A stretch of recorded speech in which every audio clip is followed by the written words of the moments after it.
तो अभी तो डाइट दी नहीं होगी इरफान भाई, डाइट नहीं दी होगी अभी। डाइट तो बनी नहीं हो रखी, वो रखा था बर्तनों में दाना, इसमें गोल गोल घूम रहा है। दाना दे दिया? ये क्या रखा है, ये छोटे छोटे बर्तन में? हाँ दिख गया ना, दे दिया क्या? ये तो बाकी नीचे पड़ा रहता है, नीचे चलता रहता है।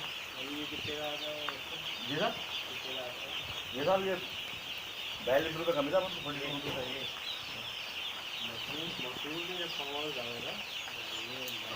मशरूम 3 काम आते हैं वाकई, मुझे आज तक याद है। यार खाता है, खाता है और सो जाता है, बस इसके अलावा कुछ नहीं चाहता। ये सब भाई रात कौन सा 4:30 से 5:30 के बीच में मिल जाएगा। सबसे अच्छा वाला कौन सा? जबलपुर